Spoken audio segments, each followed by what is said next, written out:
वो महंगाई का चैलेंज है और उसका हम सामना करने की कोशिश कर रहे हैं।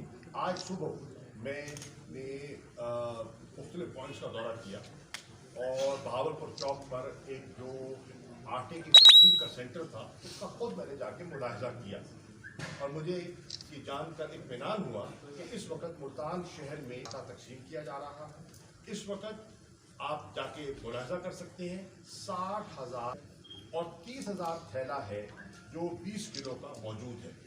वो 800 वो 430 रुपए का दस्तयाब है और मैंने लाइन में लगे कतार में लगे हुए लोगों से पूछा कि आपको इस रेट पे मिल रहा है, तो लोगों ने कहा हमें इस रेट पे मिल रहा है। वाफिर मिकदार में आटा मौजूद है, नंबर एक। दूसरा मैंने कहा कि आटे की जरा क्वालिटी को चेक करते हैं, तो मैंने एक बोरी से आटा निकलवाया और उस आटा देखा कि क्या ये कि हुकूमत आटे की कीमतों को मुस्तहक करने में दिलचस्पी ले रही है।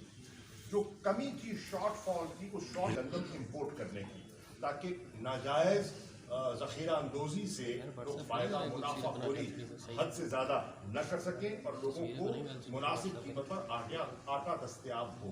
इसके साथ साथ चीनी की कीमत को नीचे लाया गया। फिर आपने देखा कि जो एक माफिया है उसने फिर गठजोड़ किया और चीनी की कीमतों को फिर बढ़ाया।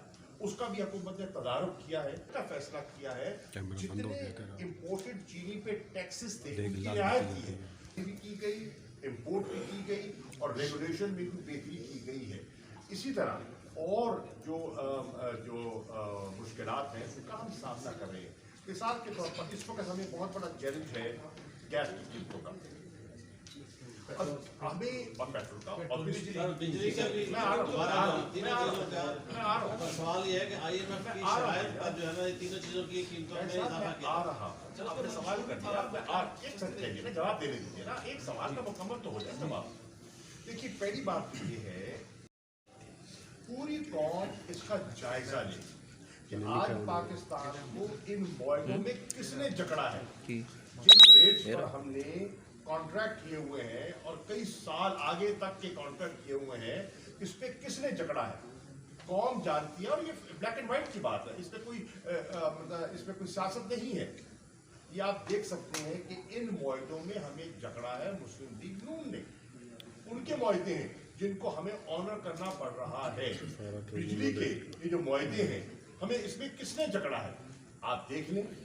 जिन्होंने जकड़ा है वो ही पार्टीज हैं जो आज महंगाई का रोना रो रही हैं और आए दिन दुहाई दे रही है कि मुल्क में महंगाई हो गई।